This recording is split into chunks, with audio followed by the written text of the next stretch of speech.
सदन में चर्चा के लिए तैयार हूं। मुझे मालूम नहीं है कि विपक्ष क्यों चर्चा करने देना नहीं चाहता। विपक्ष मणिपुर पे चर्चा से भाग रही है।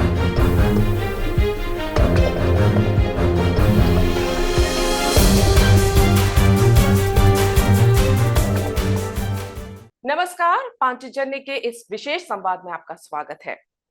मॉनसून सत्र शुरू हो चुका है और एक बार फिर से ये संसद सत्र भी एक तरह से कहा जाए तो हो हंगामे की बलि चढ़ गया है। आम जनता देख रही है कि उनके पैसों से चलने वाली संसद में उनके लिए फैसले नहीं लिए जा रहे, बल्कि संसद से लेकर सड़क तक सिर्फ और सिर्फ हंगामा हो रहा है और ये लगातार होता आ रहा है। इस बार मुद्दा बना है मणिपुर। क्या वाकई में विपक्ष की मंशा मणिपुर की हिंसा को लेकर लोगों को जागृत करना या इंसाफ पाना है, या फिर हर बार की तरह इस बार फिर हंगामा करके संसद को नहीं चलने देना है? और नहीं चलने देना है तो क्यों नहीं चलने देना है, इस पूरे विषय पे हम चर्चा करेंगे। हमारे साथ जुड़े हुए हैं राजनीतिक विश्लेषक हर्षवर्धन त्रिपाठी जी। हर्षवर्धन जी, आपका बहुत बहुत स्वागत है। बहुत धन्यवाद। हर्षवर्धन जी, मॉनसून सत्र शुरू होता है, उसके ठीक एक दिन पहले मणिपुर का एक वीडियो वायरल होता है और फिर वही होता है जो हम पिछले कई सत्रों से देख रहे हैं। कभी पेगासस आ जाता है, कभी अडानी का मुद्दा आ जाता है और जनता के मुद्दे जो संसद में उठने चाहिए वो पीछे छूट जाते हैं।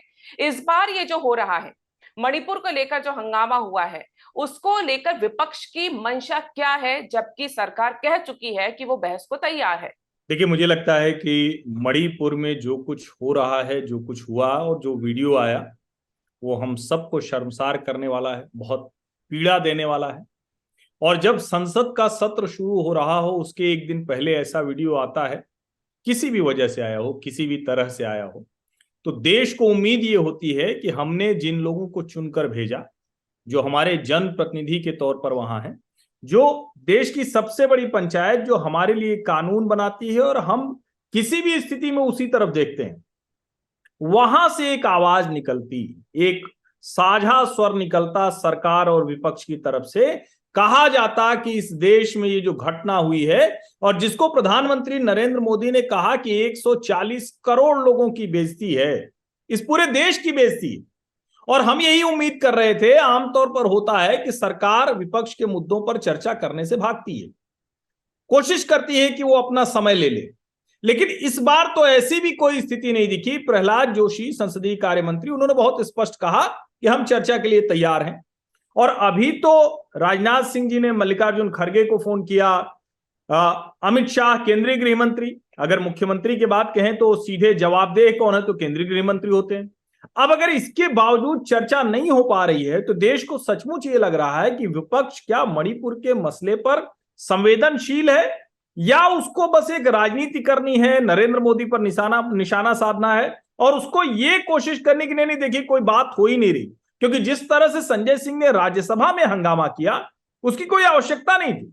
और ये हर सत्र के पहले या हर सत्र के बीच में संजय सिंह जैसे जो राज्यसभा सदस्य हैं वो तो गरिमा ही तोड़ रहे हैं। यानी आपके पास कुछ बोलने को नहीं है, आपके पास कुछ कहने को नहीं है। राज्यसभा का जो सांसद होता है वो तो बहुत विचार, जो जिसको कहते हैं ना कि हाउस ऑफ एल्डर्स है, तो चर्चा वैसी होनी चाहिए। अगर आप हंगामा करने जा रहे हैं और उसके बाद फिर गांधी प्रतिमा के नीचे बैठकर वही उसी तरह का ड्रामा नौटंकी, तो मुझे लगता है कि देश को बहुत निराश होना पड़ा है। और जिस तरह की स्थितियां दिख रही हैं उसको देखते हुए यह भी लगता है कि क्या मणिपुर का मुद्दा सचमुच ये विपक्ष सुलझाना चाहता है, बात करना चाहता है, या उसकी भी कहीं कोई कमजोर नसदबी है इसीलिए वो सलीके से चर्चा नहीं चाहता है। यहाँ पे मुद्दा ये है कि जो देश की जनता समझना चाहती है वो ये समझना चाहती है कि विपक्ष, जब सरकार तैयार है तो विपक्ष बातचीत करने के लिए तैयार क्यों नहीं हो रहा, ये हो हंगामा क्यों मचाया जा रहा है। दूसरी तरफ ये इस बार परिस्थिति इसलिए अलग है कि चलिए पिछले बार जो थे अलग अलग दल थे या यूपीए अलग था, इस बार ये इंडिया बनकर बैठे हैं और सब एक स्वर में एक ही बात कर रहे हैं। लेकिन कोई सॉल्यूशन चाहता है, समाधान चाहता है, बातचीत चाहता है, ये नजर नहीं आता। आपको लगता है कि ये जो नया इंडिया बना है, इनकी जो मंशा है या जिस तरह से ये कार्य कर रहे हैं, एक सुर में बोल रहे हैं, सिर्फ और सिर्फ हंगामा खड़ा करके ये जनता के दिल में जगह बना पाएंगे? जिस इंडिया पे ये छाना चाहते हैं, जिसका वोट पाना चाहते हैं, वो वोटर उनके बारे में ये सब देख के क्या सोचेगा? अगर नाम रख लेने से कोई इंडिया बन जाए तो फिर तो कोई भारत का प्रधानमंत्री अपना नाम रख ले, या भारत का राष्ट्रपति रख ले, या वो भी क्यों रखे, वो अमेरिका का राष्ट्रपति रख ले, किसी और देश का रख ले। लेकिन नाम रखने के पीछे, जिसको हम कहते हैं ना कि नाम अगर भारत से जोड़कर आप रखते हैं, इंडिया से जोड़कर रखते हैं, तो ये आपके मन में भाव अच्छा है तो बहुत बढ़िया है। लेकिन क्या विपक्ष एक बड़े संकट से जूझ रहा है? वो उसकी कोई छवि कोई एंटी इंडिया जैसी बन गई है क्या, जो उसको नाम के अपने इंडिया लगाना पड़ा? क्या राहुल गांधी जी ने जो एक बात कही थी कि भारत में लोकतंत्र खतरे में है और अमेरिका और यूरोपीय यूनियन के देश बेखबर हैं, क्या उससे लग रहा है कि उनको देश के लोग अब एक तरह से भारत के पक्ष में खड़ा नहीं देखते? शायद यही वजह थी कि ममता बनर्जी को यह कहना पड़ा कि हमको विपक्ष मत कहिए, हमको देशभक्त कहिए। अरे भाई, विपक्ष भी देशभक्त होता है। ये कोई पहली बार थोड़ी ना है। जो सत्ता में है वो सत्ता पक्ष है, जो सत्ता में नहीं वो विपक्ष है। बंगाल में ममता जी सत्ता पक्ष है, भाजपा विपक्ष है। लेकिन अगर कोई पार्टी ये कहने लगे या पार्टियों का समूह ये कहने लगे कि हमें विपक्ष मत कहिए, देशभक्त कहिए, तो ये ठीक वही स्थिति है जो कांग्रेस पार्टी मुस्लिम परस्त होने का उसके ऊपर आरोप चिपका। और भले ही वो कहती रहे, सोनिया गांधी जी कहती रही कि भाजपा ने चिपका दिया, लेकिन इसका मतलब कि देश की जनता के मन में कहीं ऐसी भावना आ गई है, कहीं उसी तरह से देखने लगे हैं। तो मुझे लगता है कि नाम रखना एक क्रिएटिव के तौर पर, कुछ दिन हेडलाइन चलाने के तौर पर बहुत अच्छा है, लेकिन सवाल तो यही, काम आप क्या करने जा रहे हैं उसके आधार पर जनता तय करेगी। और वो बहुत होता हुआ नहीं दिख रहा है, जनता से जुड़ाव होता हुआ, जनता के मुद्दों पर। और जो सबसे बड़ी बात है कि अगर इसी सत्र की बात करें तो मणिपुर से बड़ा मुद्दा अभी क्या होगा? अगर आपको लगता है कि राजस्थान, छत्तीसगढ़, बंगाल, इन सब के मुद्दे इतने दिनों में नहीं ठीक थे, तो भी चलिए छोड़ दीजिए, इस पर तो सलीके से बात कर लीजिए। वहां भी आप वो करते नहीं दिखते हैं, इसीलिए नाम और काम दोनों का फर्क मुश्किल में डालता है। नाम की आपने बात की, तो आज संसदीय कार्य प्रणाली की जो बैठक हुई थी, उसमें प्रधानमंत्री मोदी ने नाम को लेकर कटाक्ष किया है कि ईस्ट इंडिया कंपनी भी थी, पीएफआई से नाम जुड़ा, उसमें भी इंडिया है, इंडियन मुजाहिदीन का नाम लिया कि उसमें भी इंडिया है, जिसके बाद विपक्ष बुरी तरह से तिलमिलाया हुआ है।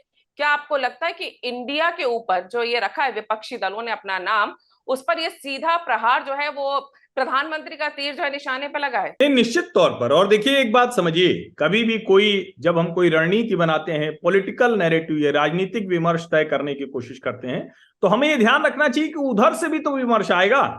अगर आप अपने गठजोड़ को इंडिया नाम देते हैं और ये कहते हैं कि इंडिया बनाम बीजेपी, तो फिर तो जाहिर है कि उसका जवाब आएगा। और ये कौन नहीं जानता है कि ईस्ट इंडिया कंपनी में इंडिया नाम था, उसमें कोई गलत तो है नहीं। इंडियन मुजाहिदीन आतंकवादी संगठन है, उसमें भी इंडियन लगा है। अमेरिका और ब्रिटेन में सबसे ज्यादा जो एक तरह से कहें कि भारत विरोधी गतिविधि कर रहा है वो इंडियन अमेरिकन मुस्लिम काउंसिल है, उसमें भी इंडियन नाम लगा हुआ है। सवाल यहां यही है कि आप नाम का आवरण ले रहे हैं या नाम को अपने साथ आत्मसात कर रहे हैं। दोनों में बड़ा फर्क है। एक होता है कि चलो हमें आड़ मिल गई, तो आड़ लेना अलग बात है, और उसी काम को उसको आगे बढ़ाना अलग बात है। मुझे लगता है कि इंडिया नाम रख लेने से, जिसको हम कहते हैं ना कि कुछ दिन के लिए तो ठीक हो गया, लेकिन उसके आगे की जब डिबेट होगी, किसका इंडिया, कौन सा इंडिया, भारत क्या है, इंडिया नाम कब आया, तो निश्चित तौर पर वो सारी बहस होगी। और देश के लिए अच्छा है, देश को समझ में तो आए ना कि ये मेंटेलिटी, ये मानसिकता कौन सी है, ये समझना चाहिए और ये बहुत जरूरी है। मैं तो कहूंगा कि ये जाने अनजाने विपक्ष ठीक उसी जगह पर ले जा रहा है जिसको बार बार विपक्षी ही कहता है कि भारतीय जनता पार्टी राष्ट्रवाद, नेशनलिज्म उसी पिच पर खेलती है, और खुद उसी पिच पर खेलने चले आए। बिल्कुल। और जो नाम की आप बात कर रहे हैं, I.N.D.I.A. इस इतने सारे जो डॉट हैं, इन डॉट में आपको डेंट कहाँ कहाँ दिखता है? देखिए, डॉट्स में डेंट तो पहले ही दिन हो गया था जब पटना में था, और दूसरा हो गया जब पटना से बेंगलुरु पहुंचे तो जो संयोजक बनने का ख्वाब देख रहे थे नीतीश कुमार, वो दुखी भाव में गए। हालांकि वो कहते हैं कि नहीं, हम दुखी उखी नहीं, हम सूत्रधार हैं, लेकिन वो ऐसे सूत्रधार हो गए कि जो सूत्र मिलने थे वो मिल गए, और जो सूत्रधार थे अब उनका ही सूत्र गायब हो गया है। और अभी तो ये भी नहीं पता है कि शरद पवार जी किधर जाने वाले हैं। अभी ये भी नहीं पता है कि जितने लोग बेंगलुरु की मीटिंग में मिले थे वो आगे क्या करेंगे। और मुझे लगता है कि कांग्रेस पार्टी इस बात को भी बहुत अच्छे से जानती है। वो ये सोच रही होगी कि जब पैन इंडिया मुकाबला होगा तो बीजेपी बनाम कांग्रेस होगा, स्वाभाविक है, क्षेत्रीय दलों की उसमें बहुत भूमिका नहीं रहती। और वो इसीलिए चाह रही है कि चुनाव आते आते इस गठजोड़ को कांग्रेस के गठजोड़ के तौर पर स्वीकार्यता मिल जाए। उसको पता है कि बहुत ढेर सारे डेंट पहले से हैं और वो लगेंगे, वो बढ़ेंगे, वो कम नहीं होने वाले। जैसे जैसे सीटों के बंटवारे तक बात पहुंचेगी वैसे वैसे ये मुश्किल इस गठजोड़ की और बढ़ने वाली है। लेकिन कांग्रेस को लगता है कि तब तक वो इतना कंसोलिडेट कर लेंगे कि 50 से 100 वाली यात्रा तो कर लें। असली चुनौती उनकी वही है, वो उसी कोशिश पर लगे। और उनको यह भी पता है कि वो वहीं बढ़ेंगे जहां वही क्षेत्रीय दल हैं जिनको डॉट डॉट करके अपने साथ जोड़ने की कोशिश कर रहे हैं। बिल्कुल, ये जो भारत जोड़ो से कांग्रेस ने यात्रा शुरू की थी, आपको लगता है कि चुनाव आने तक ये इंडिया को जोड़े रख पाएंगे? नहीं, देखिए, यात्रा बहुत अच्छी होती है और भारत जोड़ो यात्रा बहुत अच्छी थी राहुल गांधी की, उसमें कहीं कोई संदेह नहीं है। लेकिन सवाल ये कि मुझे वो याद आता है, मैं साबरमती आश्रम गया था। हर बार भी जब जाता हूँ अहमदाबाद तो वहां जाता हूँ, तो गांधी जी को किसी ने सलाह दी थी, अब मैं भूल रहा हूं कि किसने दी थी, कि आप यात्रा पर निकले तो बोलिए मत। तो कई बार कहा जाता है ना कि जब तक मुंह बंद है, जैसे ही मुंह खोला सब गड़बड़। तो राहुल गांधी के साथ भी वही हो रहा है।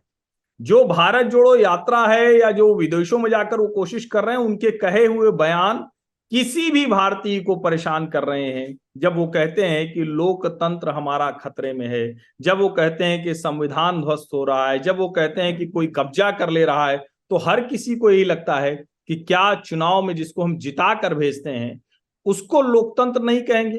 क्या हम बार बार अगर किसी को वोट दे रहे हैं तो हमारा जो मताधिकार है वो लोकतंत्र का हिस्सा नहीं है?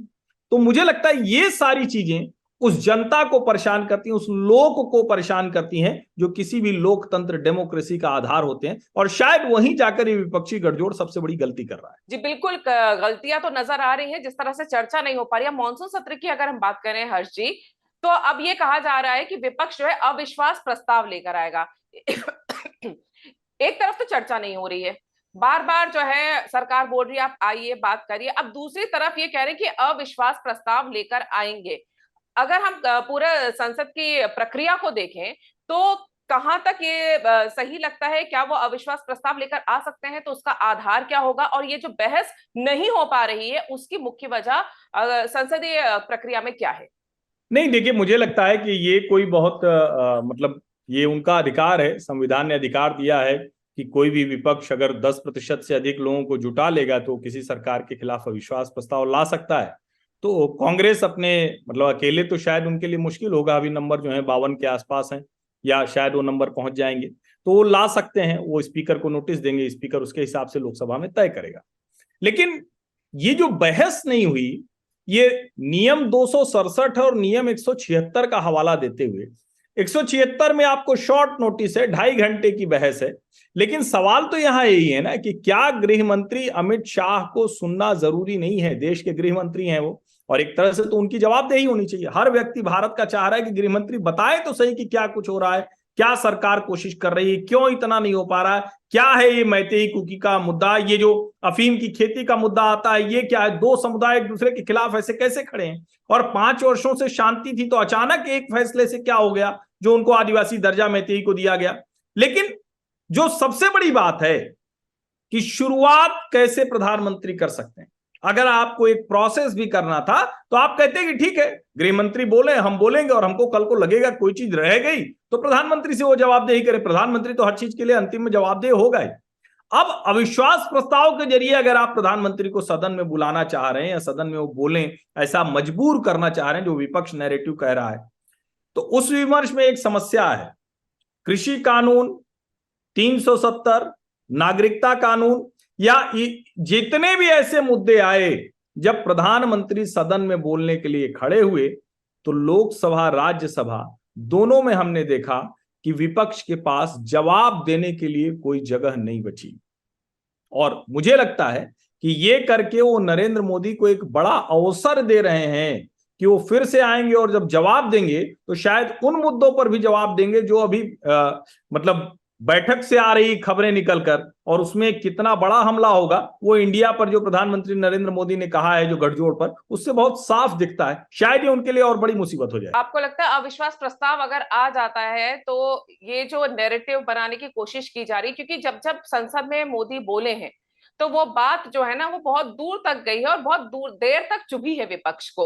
ये जो बुला बुला के बार बार, जब तक मोदी जी नहीं बोल रहे तब तक उनके लिए ठीक है, और जब वो बोलना शुरू करेंगे तो हो सकता है कि विपक्ष के पास कोई और हथियार ना बचे, क्योंकि उनका यही कहना है कि बोले तो मोदी जी बोले। और बार बार ये मोदी जी से ही क्यों चाहते हैं? गृह मंत्री अमित शाह हैं, ये इंटरनल सिक्योरिटी का मामला है जिसपे वो बोलने के लिए तैयार है। आखिर विपक्ष बार बार मोदी का नाम ही क्यों लेता है? देखिए, विपक्ष के लिए सबसे बड़ा संकट ये है कि वो कुछ भी कर कर ब्रांड मोदी के सामने कहीं टिकता नहीं। 2014 और 2019 के चुनाव और उसके बीच में कई राज्यों के चुनाव इस बात को बहुत स्पष्ट कर चुके हैं। उन्होंने पहले भी कोशिश की, झूठा अभियान चलाया था, राफेल के मामले में चौकीदार चोर है। अंत में राहुल गांधी को अपने एक बयान के लिए सर्वोच्च न्यायालय में माफी मांगनी पड़ी। और मुझे लगता है कि चूंकि आप कोशिश करके भी नरेंद्र मोदी पर कुछ नहीं चिपका पा रहे हैं, तो चलो मणिपुर चिपका देते हैं। मणिपुर की समस्या बहुत गंभीर है। मैं बार बार कह रहा हूं, देश को शर्मसार किया है। अभी भी हम लोग पीड़ा में। अगर पूरे पूर्वोत्तर के एक राज्य में स्थिति है, उसका दूसरे राज्यों पर भी असर पड़ता है, क्योंकि सब वहां ट्राइब्स हैं, अलग अलग एथनिक मतलब वायलेंस अक्सर वहां की हिस्ट्री है। ऐसे में अगर आप उसको चिपकाने की कोशिश करेंगे तो क्या वो रणनीतिक तौर पर सही भी है? क्योंकि देश की जनता को तो साफ साफ दिख रहा है कि सरकार बात करना चाह रही है, सरकार कोशिश कर रही है। गृह मंत्री वहां जाकर रह कर आए, वहीं पर उन्होंने कैंप कर लिया था, सेंटर से अधिकारी भेजे गए, कोशिश की जा रही है। हाँ, ये सवाल खड़े हो सकते हैं कि क्यों नहीं हुआ, और उसकी जिम्मेदार सरकार होगी, एन बीरेन सिंह होंगे, फिर गृह मंत्री होंगे और प्रधानमंत्री होंगे। लेकिन गृह मंत्री वो सारी बातें नहीं बता पाएंगे, और अगर आपको लगे कि ये नहीं बता पाए तब पूछिए तो ठीक है, नहीं बता पाएंगे ये कहकर बोलने ही नहीं देना, सदन में मणिपुर जैसे संवेदनशील मुद्दे पर चर्चा ही नहीं होने देना, ये तो मुझे लगता है कि बहुत विचित्र है।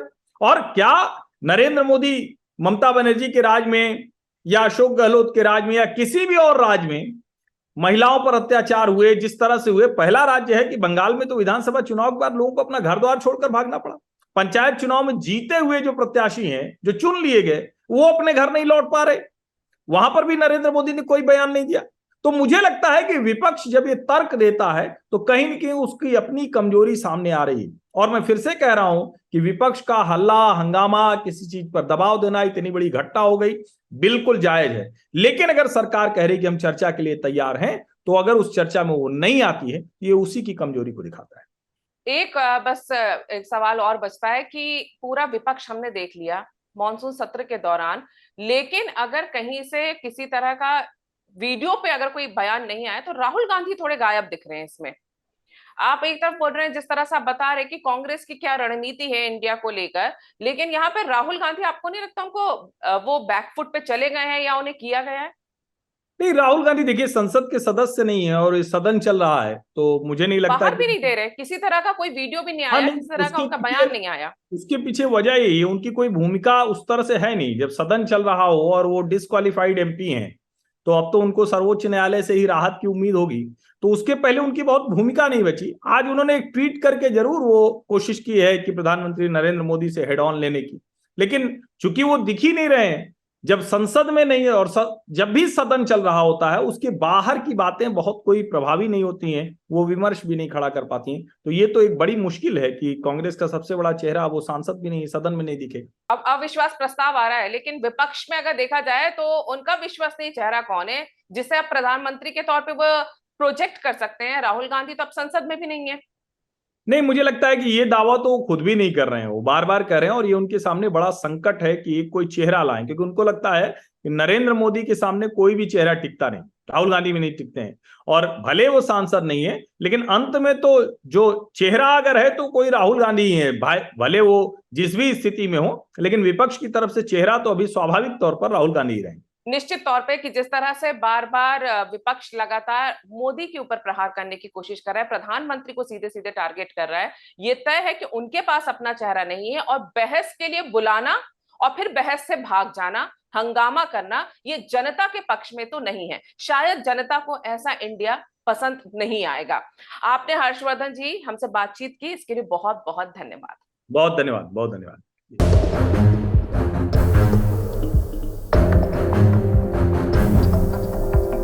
मैं सदन में चर्चा के लिए तैयार हूं।